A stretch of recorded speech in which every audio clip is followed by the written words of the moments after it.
Good morning, everybody. We are going to be looking at the Shado-Pan Windwalker build for PvP specifically. We're going to be breaking down the hero talents, our talent tree spec, and what our gear stats should be looking like as far as our stat priority, and what our rotation for burst and sustain should look like. But it kind of follows the same suit, honestly, between those two, but we'll get into it. So let's break down the talent trees. So we're going to go start with the left-hand side, obviously taking Rising Sun Kick. We're going to be trying to get as much damage boost for Rising Sun Kick, because that's going to be a primary damage dealer, so we're going to increase the damage there, and Spinning Crane Kick as well. We're going to grab Disable, and instead of Crashing Momentum, we want to be able to get Disable so we have the ability to use it off of a different CD than just like rolling through a player. It's going to be much easier. It also will allow them to get rooted for 8 seconds, which is phenomenal when people are trying to kite you. So Disable is definitely the perfect choice for that. Grabbing Tiger's Lust into Grace of Crane and Vivacious Vivification. And down here we're grabbing Chi Wave over Chi Burst. Chi Wave is a passive, so you don't have to really think about it as long as you use your Rising Sun Kick or Vivify, which is going to be very frequently anyways. You're going to be getting some extra healing as well.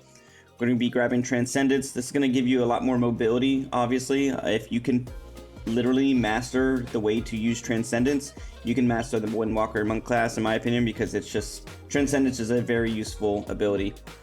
Grabbing Calming Presence into Wind's Reach, Spearhand for our Interrupt, grabbing Ancient Arts, and down here we're going to be grabbing Celerity over Chi Torpedo, mainly because we want to be able to increase our maximum number of charges for our rolls and reduce the cooldown, so we just have that much more mobility at all times. Grabbing Improved Touch of Death, Energy Transfer. We're going to be grabbing Ring of Peace over Song of Chi. Now this is very debatable in my opinion. It just kind of depends on what you would like. So Song of Chi is a 15-second quicker cooldown for a Disorient, and the problem is that it's kind of slow. It actually even says slowly travels forward. It's kind of easy to dodge. You could really get it off if you're really close range, but overall, Ring of Peace is going to be much better because you're going to be able to place it at a distance. You can interrupt casting or really trap somebody in between, like a wall or something like that. So Ring of Peace is going to be a better idea to have over Song of Chi. Grabbing Ferocity of Zen. We're going to go and take Diffuse Magic over Yulan's Grace. We want to be able to get rid of some magic damage and protect ourselves a little bit better, because we do have a move that protects us from physical damage, so this will help with the magic side of it all. Grabbing Fortifying Brew, which is the physical damage piece. It's going to give us 20% more health and reduce all damage by 20% for 15 seconds. That's a phenomenal defensive cooldown that we have available. Grabbing Dance of Wind into Celestial Determination. Martial Instincts. I'm going to be grabbing Clash instead of Rushing Reflexes. Now, Clash is debatable, and actually this talent between these two are actually debatable in my opinion. If you don't want to take this, I kind of understand, but if you're getting kited and you have a problem with connecting with people, take Clash. It's a minute cooldown, and when you use it, it's like a death grip, and it's like a half death grip where you pull them and you pull yourself to them, so it throws you at them. So it is really good to use if you're getting kited a lot. Taking Bounce Back, Healing Winds, Flow of Chi, and now down here we're grabbing Escape from Reality over Transcendence Linked Spirits. So Escape Reality is going to be after you use Transcendence. You can use Transcendence within gain a 10-second ignoring its cooldown. So therefore what it's basically saying is I can use Transcendence once, I can run out and deal some damage, and if I have to use it again within that 10-second window, I'm still able to. So it's pretty good if you're trying to just be extremely slippery and get people caught off guard. It really works. Alright, that is our left-hand talent tree. There's really not too many other moves that you really want to touch on this, going off this path. There's nothing too noticeable in my opinion. So that's what we are choosing over everything. Alright, right-hand side, we're going to be taking Fist of Fury. Fist of Fury is going to be in a phenomenal DPS cooldown, so we really want to focus our build around Fist of Fury. So we're going to be also taking Momentum Boost, Combat Wisdom, Acclamation, into Ascension, Hardened Souls, Crane Vortex, Teachings of the Monastery, Glory of Dawn. All these are passive, just buffs to Fist of Fury, Rising Sun Kick. We get Expel Harm from some passive healing. We're going to get a damage buff on Spinning Crane Kick as well. So those are going to be the moves that we use overall, and we will go through that during the rotation. Be grabbing Courageous Impulse. Storm, Earth, and Fire. Storm, Earth, and Fire is going to be one of your first burst cooldowns that you're going to use, and that's just going to help you overall deal a lot more damage. There are 2 charges of that, so you have that available. It's like every 45 seconds roughly. It's pretty cool. It does a lot of damage for you during your burst window. I love it. We are going to be taking Hit Combo over Flurry of Zwen. So our hit combos, each successive attack triggers combo strikes in a row and grants 1% increasing damage, stacks up to 5 times. Now here's the thing with this. If you're finding yourself trouble with hitting a different move every rotation, then you may want to take Flurry of Zen. But this is going to give you a better damage boost overall, and it's also not entirely too hard as long as you kind of know the rotation, which is going to come from muscle memory. So hit combo is going to win overall. First, I'm going to be taking Brawler's Intensity, which is going to reduce the cooldown of Rising Sun Kick, and it's reduced by 1 second, and the damage is Blackout Kick is increased by 12%. Blackout Kick is another move that does a lot of damage overall, so we're going to be utilizing that over Meridian Strikes, which just doesn't give us the same DPS that we want as this one does. We're taking Strike of the Windlord, which is just another damage or movement speed damaging move, which is just going to flow into our rotation a little bit easier. It hits pretty hard. It's a pretty nice cooldown to have. We're going to be taking Ordered Elements into Dance of Chi, which is going to basically just give us more passive spinning crane kicks. And then Energy Burst, Shadowboxing Trends, Invoke Zwen, and the White Tiger. So we're going to be taking this. This is going to give us a huge DPS buff. This is our main burst cooldown with Storm and Earth and Fire. We're going to want to burst all these. So this is just going to give you a much bigger DPS boost in your burst window. Let's take an Inner Peace into Thunderfist passive, Gale Force into Communion with the Wind, and Darting Hurricane. So all these are just passives that are working off of your Tiger's Palm, your Blackout Kick, your Rising Sun Kick, and your Fist of Fury, along with your Spinning Crane Kick. They're just damage buffs. There's nothing in the synergy that's going to change the way you really play this, as far as I show you in the rotation. We're going to be grabbing Zwen's Battle Gear, Invoker's Delight, Dual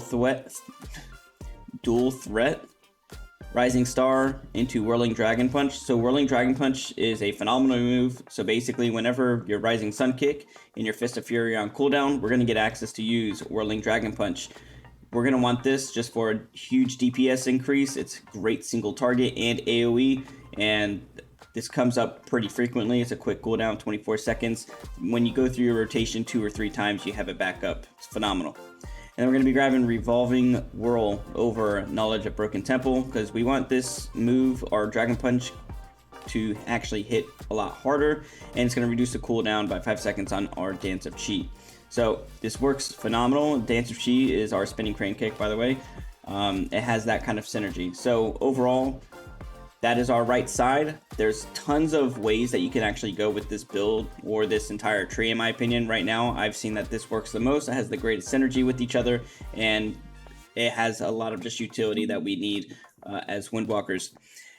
Moving on to our heroic talents for Shado-Pan. So for Shado-Pan, we're looking at Flurry Strikes being our main kind of move. I'm not going to go through every single one, just know that they are passives. If you need to know what they do, read them, just go read them. But overall, I'm just going to go over the basics and how this actually functions. So every X amount of damage you deal is going to generate a flurry charge, and that flurry charge is going to get expended upon spending 300 energy. Right now, the only way to really spend energy is through your Tiger Palm move, and I'll explain that when we get into the rotation. We will be taking Pride of Pandaria over High Impact. We want that Pride of Pandaria, so when our Flurry Strikes gets released, has an additional chance to critical strike. It's going to hit a lot harder. We're going to be taking Predictive Training as well, so when you dodge or parry an attack, you reduce all damage taken by 10%. It's better than having Whirling Steel where your health drops below 50%, increasing your parry chance avoidance by 15%. I'd rather have an overall damage reduction. Then we're going to be taking Protect and Serve over Lead from the Front. Protect and Serve is going to allow us to have a Vivify heal us for 30% of its more of its total value, which is phenomenal because we're going to get instant Vivifies kind of like every 5 seconds, 10 seconds roughly, which is going to be a great healing factor. We're also going to be looking at Against All Odds, into Efficient Training, Vigilant Watch, and then Wisdom of the Wall. So Wisdom of the Wall is every 10 flurry strikes becomes infused with Wisdom of the Wall, gaining one of the following effects. These are just the effects that is going to give you a slight DPS boost. You literally just do damage and it's going to apply all the effects that you need. So I want to go over our PvP talents real quick. We have 3 of them to choose from, which is going to be Turbo Fists, Rising Dragon Sweep, and Reverse Harm. So Turbo Fist is going to reduce the movement speed by 90% of all players. The only time you don't really want to do this is if you're facing a caster, but if you're even still having trouble fighting caster or range DPS, probably still take it. I like to just keep it. I don't really like to change my 3 PvP talent points unless it's grapple weapon when I'm against a melee, and if I'm against a melee, I will actually take Reverse Harm off and get grapple weapon over that. Another one that you may also look at is Ride the Wind, which is going to clear all snares and give a movement speed to anybody that flows through your path. And then Rising Dragon Sweep Kick, or Rising Dragon Sweep, which is actually going to be like a mandatory PvP talent because our Rolling Dragon Punch is going to knock up that enemy in the air, which is like a mini CC in itself. So it's pretty good. It's also AoE CC that way. So those are what we're running with for these 3 PvP talent points. Next up, we need to look at our gear. So what we're looking at is going to be, of course, Agility, Versatility, Mastery, Haste, and then Crit. So we want to be grabbing Versatility to deal more damage to others, to get a bit of a damage reduction from players, and then to be able to heal ourselves. So Versatility as a hybrid class is always one of the most important stats to grab. We're also going to be getting Mastery, and our Mastery is pretty plain and simple, nothing too crazy, but your abilities deal 27.7% more damage when they are not on repeat of the previous ability. So this goes into that Combo Strikes talent that we have picked up. As long as you don't use the same ability twice, that Combo Strikes is going to stay that Combo Strikes buff is going to stay on you, increasing even about a bit of mastery that you deal by that much. So it's better to not hit the same move twice if you can avoid it. And then we're looking at Haste. Of course, Haste is going to affect everything from our global cooldown, from anything ticking faster to be able to cast off heals faster. And then Critical Strike, which is just going to give us an extra DPS boost overall. Those are our gear stat priorities that we're going to be going. So Versatility, Mastery, Haste, then Crit. That's what we will be focusing on.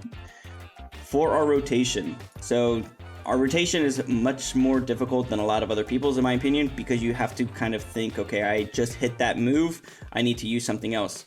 But our moves all have very slow cooldowns. We always have a decent amount of energy available, and we have a decent amount of chi available to us to be able to rotate through our moves. So we have multiple options during our rotation, but there's a specific thing that you always want to try and get, and it's going to be Whirling Dragon Punch and Turbo Fist. So those are the moves that you really want to try and focus to get off primarily when they're off cooldown.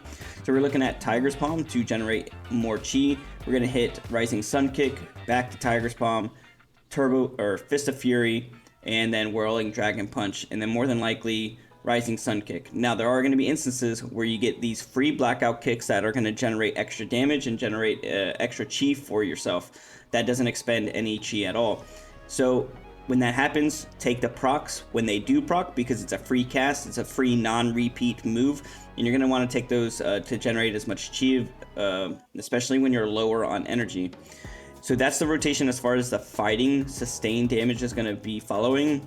So it's just going to be Tiger's Palm, Blackout Kick when procs, Rising Sun Kick into probably another Tiger's Palm for extra chi generation, into Turbo Fists, and then Whirling Dragon Punch. You're going to want to try to use that Whirling Dragon Punch off cooldown as much as possible.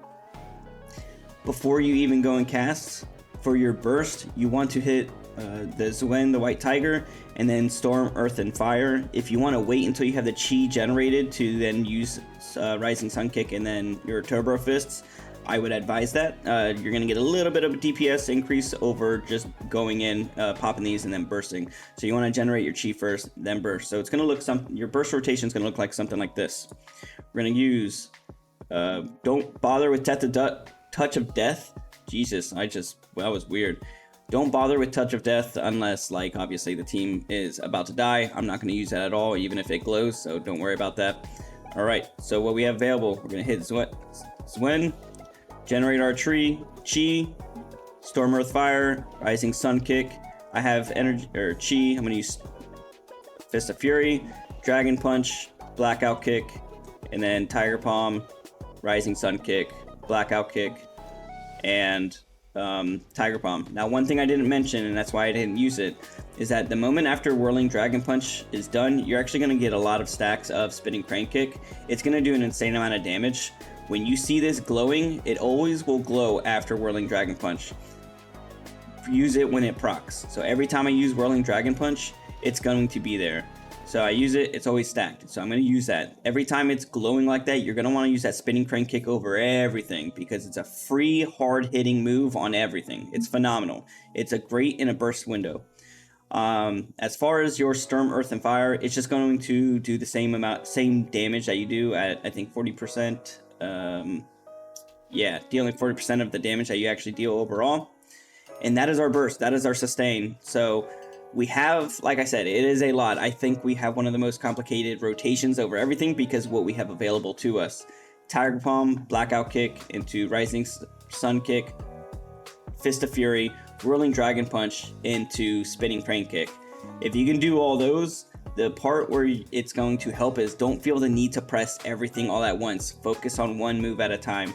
And even still, I have an issue with that sometimes. So, like I said, Tiger Palm, if you can just get into it, you're going to want to keep your chi up, manage your energy as much as possible because you will get low to a point. So that's where filling in with those spinning crane kicks and free blackout kicks are going to help with that energy generation over time. And it's literally a rinse and repeat. You may find yourself having to rinse and repeat blackout kick and tiger palm between each other just to keep your combo strikes up, and that is perfectly fine if that's what you have to do to keep that up. In between all that, and another move that we have available that's going to cost 2 chi is Strike Windlord. The whole purpose of Windwalker is balancing out your chi to energy management. Like I said, your only energy spending move is Tiger Palm, but it takes 55 energy per cast. So you want to really manage what you're spending on your chi and then what your energy is being when you're utilizing your energy. Your energy is also going to be used up with like something like Disable as well. So definitely if you can master the energy management and the chi management, your rotation should flow a lot easier. A couple of defensives that we had not mentioned that we have just available to us as monks is Karma. If you notice that you are getting wrecked really quick and you're the focus of target, use Karma on a player. So you don't use it on yourself. A lot of people think, okay, I'm going to use Karma, and you use it on yourself. You actually use Karma on an enemy. So for example, if I use Karma on a Death Knight and I have a mage hitting me, all this damage that I'm receiving is going to be redirected at that Death Knight. So that's why it's really important in arenas, for example, to use it at when everyone's kind of like distracted in a sense, or maybe even in their burst window, because when they're bursting, if you can spot that and then use Karma, you're going to defend yourself and probably eliminate that character much quicker between your burst and your teammate's burst. So Karma is very important to master. Like I said, Transcendence is going to be another thing to master as well. We do have Tiger's Lust available, which is going to remove all snares and roots and increase our movement speed by 70%. We have a Stun available, and I think that's pretty. Oh, and then a Flying Serpent Kick, which is pretty much a longer version of a roll. But I will say with Rising Serpent Kick, you can cancel it. So, for example, you hit it, I can cancel, or I could have possibly flown all the way over here, right? So that will take some skill. Monks, in my opinion, are one of the hardest classes to play, just because of how much of a rotation difference there is compared to other classes. The defense mechanisms that we have and the way that the class is mobile, it's just that much harder to play. But it is a fantastic class, a fun class. It's probably one of the heaviest bursting classes that we have, especially if they have Karma up. Great defensives. Overall, Windwalker is in a great spot with Shado-Pan. Like I said, take a try. It's awesome. Try the build out. Let me know how it goes in the comments below. Give a like to the video if this helped you. And like always, have a good one.